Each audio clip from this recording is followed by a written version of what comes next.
अस्सलामुअलैकुम dear students.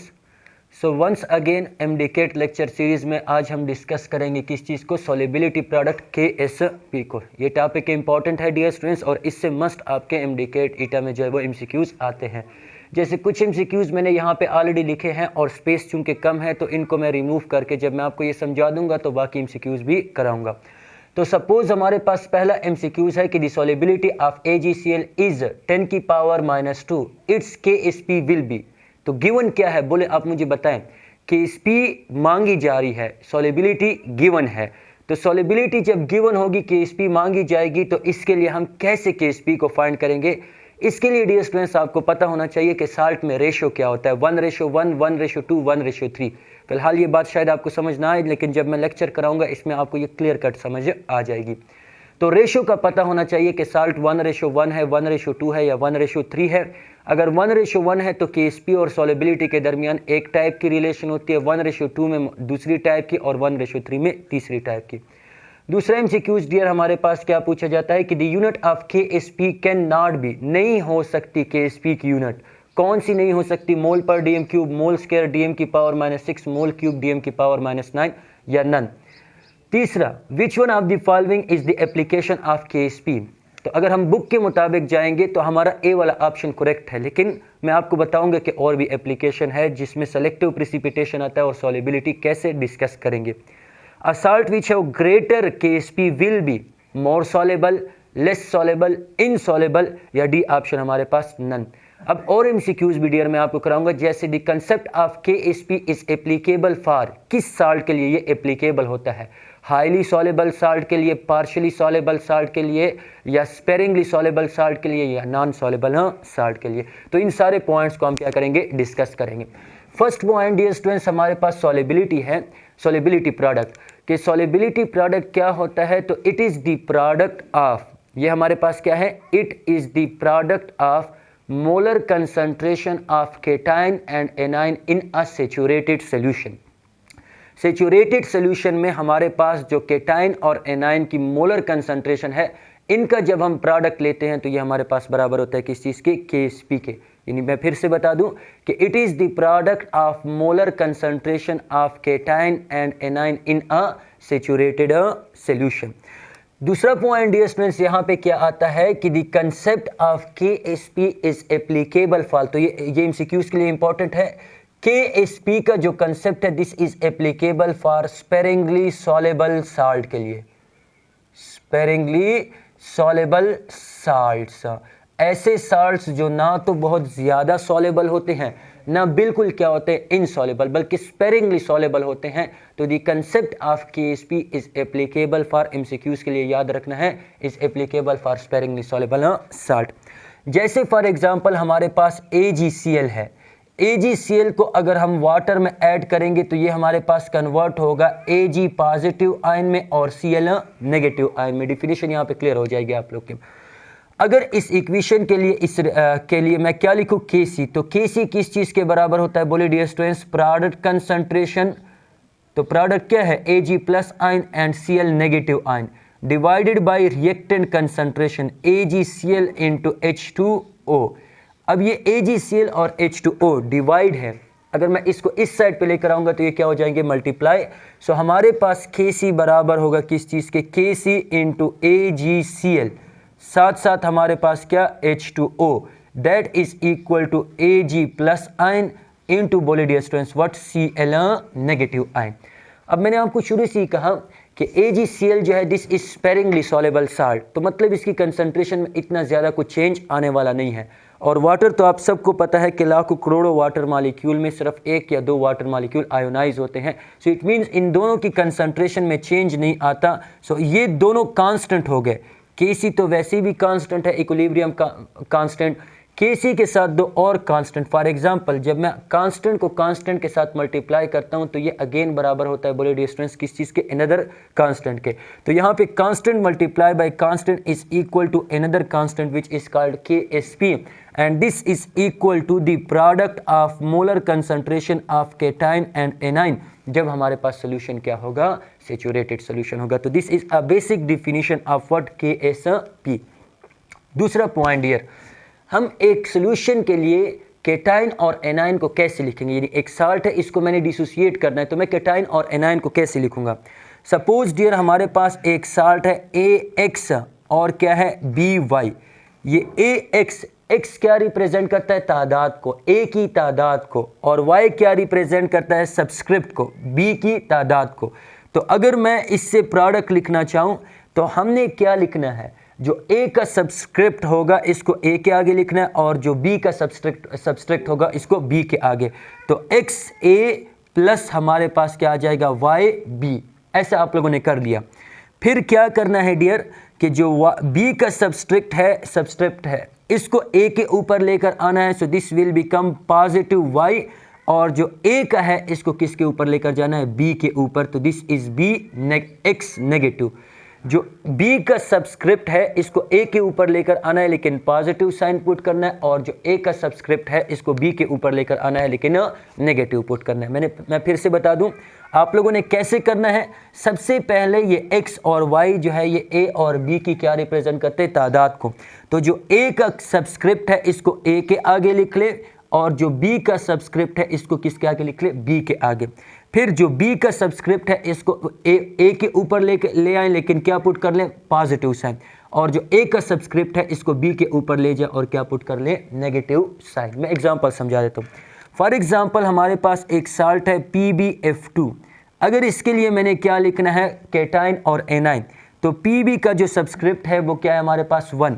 तो 1 को मैं आगे लिखूंगा, 1 ना भी लिखूं तो कोई फर्क नहीं पड़ता। तो Pb प्लस F2 का जो सब्सक्रिप्ट है this is B and this is Y, तो इसको आगे ले आए तो ये हमारे पास क्या आ जाएगा 2F। अब B का जो सब्सक्रिप्ट था इसको हम A के ऊपर लेकर आ रहे थे और क्या पुट कर रहे थे, पॉजिटिव साइन, और A का जो सब्सक्रिप्ट था इसको हम B के ऊपर लेकर आ रहे थे और क्या पुट कर रहे थे, नेगेटिव साइन। तो इस तरीके से हम क्या लिखेंगे, किसी भी साल्ट के लिए जो केटाइन और एनाइन है वो लिखेंगे कि A का जो सब्सक्रिप्ट होगा उसको A के आगे लिख ले, मोल रिप्रेजेंट करता है। B का जो सब्सक्रिप्ट होगा उसको B के आगे लिख ले। A का जो सब्सक्रिप्ट है इसको B के ऊपर ले जाए लेकिन नेगेटिव, और B का जो सब्सक्रिप्ट है इसको A के ऊपर ले आए तो पॉजिटिव। पहला point, solubility product is product of molar concentration of cation and anion in a saturated solution। दूसरा पॉइंट, KSP को हम कैसे लिखेंगे, KSP एप्लीकेबल होता है किन साल्ट के लिए, स्पेरिंगली सॉल्युबल साल्ट्स के लिए जो है वो एप्लीकेबल होता है। अब डियर इसके बाद हमारे पास क्या आती है, एप्लीकेशन ऑफ KSP। तो एप्लीकेशन क्या होती है, एप्लीकेशन ऑफ KSP की एप्लीकेशन क्या होगी। सो डियर इसमें फर्स्ट एप्लीकेशन हमारे पास क्या आती है, that is nature of solution. Nature of solution, तो नेचर ऑफ सॉल्यूशन, अब देखिए डियर इससे आप अगर स्क्रीनशॉट लेना चाहते हैं तो ले लें, मैं इसको मिटाने लगा हूं। फर्स्ट एप्लीकेशन KSP का क्या आता है, that is nature of solution, कि हमें क्या पता चलेगा KSP से, नेचर ऑफ सॉल्यूशन जो है वो पता चलेगा। अब सॉल्यूशन हमारे पास 3 टाइप का होता है, या तो सॉल्यूशन क्या होता है, सैचुरेटेड सॉल्यूशन, या अनसैचुरेटेड सॉल्यूशन, या हमारे पास super saturated solution. So first application क्या है हमारे पास dear, that is nature of solution, nature of solution. So अगर इसके लिए for this we need both KSP and K ionic, इसके लिए हमें दोनों चीज़ों की ज़रूरत होती है, KSP की भी ज़रूरत होती है और बोले डियर स्टूडेंट्स K आयनिक की भी। तो KSP क्या था, it is the product of molar concentration of cation and A9 in a saturated solution, और ये हमारे पास क्या है, इन एनी सोल्यूशन, सैचुरेटेड भी, अनसैचुरेटेड भी, सुपर सैचुरेटेड भी, या ये इक्विलिब्रियम पे और ये एनी पॉइंट पे। तो it is the product of molar concentration of cation and A9 in a saturated solution at equilibrium, और ये एनी पॉइंट पे। तो डियर अगर हमारे पास KSP बराबर हुआ किस चीज़ के, K आयनिक के, तो सोल्यूशन क्या होगा हमारे पास, सैचुरेटेड सोल्यूशन। ये सारे पॉइंट MCQs के लिए इंपॉर्टेंट है। Saturated and no PPT, PPT means precipitate, तो सोल्यूशन हमारे पास क्या होगा, सैचुरेटेड सोल्यूशन, और कोई प्रेसिपिटेट जो है वो नहीं बनेंगे। दूसरा पॉइंट डियर, अगर हमारे पास KSP ग्रेटर हुई किस चीज़ से? के आयानिक से। If KSP is greater than K ionic तो सोल्यूशन हमारे पास क्या होगा? दिस विल बी अनसेचुरेटेड, मतलब और सोल्यूट क्या होंगे? डिजॉल्व होंगे। एंड हमारे पास क्या होगा? नो PPT विल फॉर्म, कोई भी प्रेसिपिटेट हमारे पास नहीं बनेंगे। थर्ड क्या है? If KSP is less than K ionic, अगर KSP लेस हो किस चीज से? के आयानिक से, तो इस केस में हमारे पास जो सोल्यूशन है वो क्या होगा? This will be super saturated, super saturated solution. And हमारे पास क्या होगा?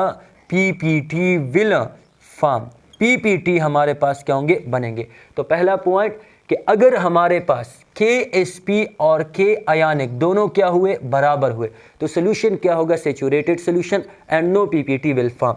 If KSP is greater than K ionic, अगर KSP ग्रेटर हुआ किस चीज से? के आयानिक से, तो सोल्यूशन क्या होगा? Unsaturated and PPT will form. तीसरा point, if KSP is less than K ionic, तो इस केस में हमारे पास सोल्यूशन क्या होगा? सुपर सेचुरेटेड सोल्यूशन एंड हमारे पास PPT विल फॉर्म। तो इन पॉइंट को आप लोगों ने याद रखना है, ये भी MCQs के लिए इंपॉर्टेंट है। दूसरा एप्लीकेशन हमारे पास डियर क्या होता है? This is selective precipitation, selective precipitation. Selective precipitation का मतलब क्या है? मुझे गौर से सुने। सपोज हमारे पास डियर स्टूडेंट्स एक सोल्यूशन है, इस सोल्यूशन में दो साल्ट्स के आयन है, एक है साल्ट A और एक है साल्ट B। हमने सपोज A के आयन को सेपरेट करना है B के आयन से, तो इसके लिए हम क्या परफॉर्म करेंगे? Selective precipitation. जिस साल्ट की KSP कम होगी वो प्रिसिपिटेट बना लेगा, और जिस साल्ट की KSP ज़्यादा होगी वो प्रिसिपिटेट नहीं बनाएगा। तो इस तरीके से हम क्या कर लेंगे? साल्ट्स के आयन भी सेपरेट कर लेंगे। यानी एक सोल्यूशन में दो साल्ट्स के आयन है, तो उन दो साल्ट्स के आयन में से हमने एक आयन को क्या करना है? एक साल्ट के आयन को दूसरे साल्ट से क्या करना है? सेपरेट करना है। तो इसके लिए हम परफॉर्म करेंगे क्या? बोले डियर स्टूडेंट्स, सेलेक्टिव प्रिसिपिटेशन। जिस साल्ट की KSP कम होगी वो प्रिसिपिटेट बनाएगा, और जिस साल्ट की KSP ज़्यादा होगी वो प्रिसिपिटेट नहीं बनाएगा। तीसरा एप्लीकेशन हमारे पास क्या आता है? This is solubility, solubility. तो याद रख लें डियर स्टूडेंट्स कि हमारे पास जो सॉलेबिलिटी है that is directly proportional to KSP।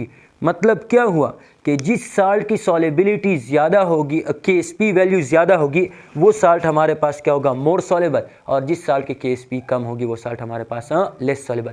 So how many application of KSP are? KSP की कितनी एप्लीकेशन है? 3 एप्लीकेशन। तो यहाँ से एक MCQ डियर स्टूडेंट्स आप लोग का ये वाला क्लियर हो गया कि there are 3 application of KSP। और दूसरा MCQ ये वाला भी क्लियर हो गया कि अगर KSP वैल्यू ज़्यादा है तो सॉलेबिलिटी हमारे पास क्या होगी? ज़्यादा होगी। तो it's a salt having greater KSP value will be more soluble salt and a salt having low या less KSP value will be more soluble salt। तो इन पॉइंट्स को जो है वो याद रखना है। First nature of a solution, दूसरा सेलेक्टिव प्रिसिपिटेशन, और तीसरा हमारे पास क्या आता है? सॉलेबिलिटी आता है। अब डियर आप लोगों ने यहाँ से MCQs पोर्शन के लिए कि KSP अगर गिवन है तो सॉलेबिलिटी को कैसे फाइंड करेंगे, और अगर सॉलेबिलिटी गिवन है तो KSP को कैसे फाइंड करेंगे, इन चीज़ों को भी क्या करना है? सीखना है। तो मैं कुछ ट्रिक्स आपको बताऊंगा, शॉर्टकट बताऊंगा, जिनसे आप डायरेक्टली सॉलेबिलिटी और KSP के दरमियान रिलेशन क्या कर सकते हैं? फाइंड कर सकते हैं। इसके लिए डियर स्टूडेंट्स हमें पता होना चाहिए किस चीज़ का? इसके लिए हमें पता होना चाहिए किस चीज़ का? एक नेचर ऑफ सॉल्यूशन था, दूसरा सेलेक्टिव प्रिसिपिटेशन था, सेलेक्टिव प्रिसिपिटेशन, प्रिसिपिटेशन, और थर्ड वन हमारे पास क्या था? सॉलेबिलिटी था, सॉलेबिलिटी। अब डियर स्टूडेंट्स सॉलेबिलिटी और KSP के दरमियान रिलेशन क्या होगी? तो इसके लिए सबसे पहले आपने क्या लिखना है? नेचर ऑफ साल्ट को, कि साल्ट का नेचर क्या है। मतलब साल्ट 1:1 है, 1:2 है, 1:3, क्या मतलब है? खुद बहुत समझ आ जाएगा। दूसरा डियर यहाँ पे आपने क्या लिखना है? KSP। यहाँ पे आपने क्या लिखना है? सॉलेबिलिटी। और यहाँ पे आपने क्या लिखना है? एग्जाम्पल। तो अगर साल्ट का नेचर क्या हो? अगर साल्ट हमारे पास 1:1 हो, मतलब साल्ट में केटायन भी एक हो और एनायन भी एक हो, तो इस केस में KSP को फाइंड करने का फार्मूला क्या होगा? That will be equal to solubility का स्क्वायर। यानी आप सिंपल सॉलेबिलिटी गिवन होगी, सॉलेबिलिटी का स्क्वायर ले लें तो this will be equal to KSP। लेकिन अगर सॉलिबिलिटी को फाइंड करना है तो हम दोनों साइड का क्या लेंगे, स्क्वायर रूट या अंडर रूट ले लेंगे। सो दिस विल बिकम, अगर सॉलिबिलिटी मांगी जाए KSP गिवन हो तो इस केस में ये वाला फार्मूला अप्लाई करना है। एग्जाम्पल क्या है, सपोज हमारे पास डियर स्टूडेंट्स AgCl है, इसमें केटाइन भी एक है और क्या है, एनाइन भी एक। अगर साल्ट हमारे पास क्या हो, दिस इज 1:2, अगर साल्ट 1:2 हो तो KSP का जो फार्मूला होगा that will be equal to 4s³। KSP का फार्मूला क्या होगा, 4s³, यानी सॉलिबिलिटी अगर गिवन हो, KSP फाइंड करनी हो तो ये वाला फार्मूला हम अप्लाई करेंगे। लेकिन अगर सॉलिबिलिटी मांगी जाए तो 4 को यहाँ पे ले आए तो this will become KSP divided by 4, और दोनों साइड का हम क्या लेंगे, क्यूब रूट लेंगे। So this will become solubility, solubility is equal to cube root of what, KSP divided by what, 4। इसको आप सिंपली ऐसे भी लिख सकते हैं, अगर ये नहीं लिखना तो इन दोनों के ऊपर आप पावर क्या लिख सकते हैं, that will be equal to 1 divided by 3। तो हमारे पास क्या आएगा, इसकी एग्जांपल फॉर एग्जांपल PbF2 है, इसमें रेशियो अगर आप लोग देखें केटाइन 1 है और एनाइन क्या है, 2 है। अगर रेशियो डियर स्टूडेंट्स हमारे पास क्या आ जाए, 1:3 आ जाए तो KSP this will be equal to 27s की पावर क्या आ जाएगी, 4। यानी अगर रेशियो 1:3 हो तो सॉलिबिलिटी गिवन है तो KSP को फाइंड करने का फार्मूला क्या होगा, 27s की पावर 4। लेकिन सॉलिबिलिटी को अगर हमने फाइंड करना हो, 27 को इस साइड पे लें, दोनों का क्या ले लें, 1/4 पावर जो है वो ले लें, 4th रूट जो है वो ले लें। तो KSP डिवाइडेड बाई 27 की पावर हमारे पास क्या आ जाएगी, 1 डिवाइडेड बाई 4। इसकी एग्जांपल क्या आ जाती है, for example AlOH whole thrice. तो ये क्या है, दिस इज 1:3। तो कहने का मतलब क्या हुआ कि जब भी आप लोगों ने सॉलिबिलिटी और KSP को फाइंड करना है, इस केस में डियर स्टूडेंट्स आप लोगों ने किस चीज़ को देखना है, रेशियो को देखना है कि 1:1 है, 1:2 है, 1:3 है या 1:4 है। तो इस केस में अगर आप देखें AgCl क्या है, AgCl इज, दिस इज 1:1। तो अगर आप 1:1 की बात कर रहे हैं, सॉलिबिलिटी गिवन है, KSP मांगी जा रही है, तो KSP that is equal to solubility का square, KSP is equal to solubility का स्क्वायर। तो सॉलिबिलिटी का स्क्वायर, सॉलिबिलिटी कितनी है, 10 की पावर -2 की power 2। So this will be equal to 10 की पावर -4। सो करेक्ट ऑप्शन हमारे पास क्या आ जाएगा, 10 की पावर -4 जो है वो आ जाएगा। Next MCQs dear, the unit of KSP can not be. तो अभी हम पढ़ के आए कि KSP हमारे पास बराबर होता है that is equal to cation concentration into anion concentration. इसकी यूनिट क्या होती है, मोल पर dm³।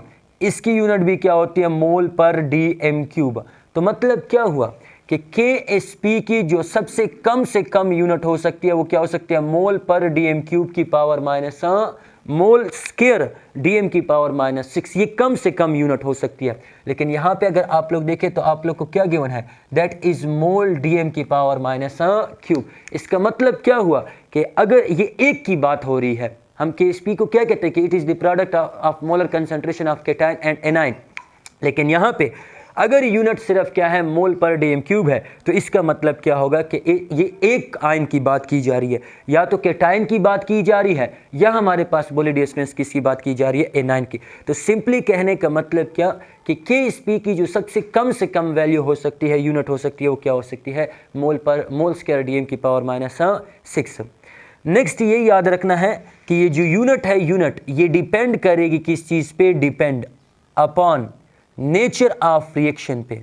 तो अगर आपसे कोई और MCQs पूछा जाए कि the unit of KSP is mole square dm की पावर -6, मोल क्यूब dm की पावर -9, मोल की पावर क्या आप लोग के पास 4, dm की पावर -12 या नन, तो आप क्या कहेंगे, नन। क्यों, क्योंकि unit of KSP depend upon nature of a reaction के। नेचर ऑफ अ रिएक्शन क्या है, साल्ट कौन सा है, साल्ट मीन्स 1:1 है, 1:2 है, 1:3 है। और लास्ट पॉइंट डियर आप लोगों ने ये याद रखना है कि KSP डायरेक्टली प्रोपोर्शनल होता है टेम्परेचर के। किस टेम्परेचर पे KSP की वैल्यू ज़्यादा होगी, जितना हमारे पास टेम्परेचर ज़्यादा उतना KSP वैल्यू क्या होगी, ज़्यादा, जितना टेम्परेचर कम उतना KSP की वैल्यू क्या होगी, कम। So this was all about KSP solubility product के आयनिक के। KSP क्या होती है, KSP को हम किस तरीके से लिखते हैं, KSP किस साल्ट के लिए एप्लीकेबल होती है, केटाइन और एनाइन को हम कैसे लिखेंगे, और फिर एप्लीकेशन क्या है, एप्लीकेशन में नेचर ऑफ अ सॉल्यूशन को हम कैसे आइडेंटिफाई करेंगे, सेलेक्टिव प्रिसिपिटेशन का मतलब क्या हो गया, और सॉल्युबिलिटी हम कैसे, जिसकी Ksp वैल्यू ज़्यादा उसकी सॉल्युबिलिटी क्या होगी, ज़्यादा होगी। फिर हमने ये पढ़ा कि Ksp और सॉल्युबिलिटी के दरमियान जो रिलेशन है 1:1 की केस में, यानी केटाइन और एनाइन जब 1:1 हो, केटाइन एंड एनाइन 1:2 1:3 हो, तो क्या रिलेशन होगी। इन सारे पॉइंट्स को जो है हमने डिस्कस कर लिया। तो उम्मीद है कि आप लोग को समझ आई हुई होगी। मुझे इजाज़त दीजिए, अल्लाह हाफिज़।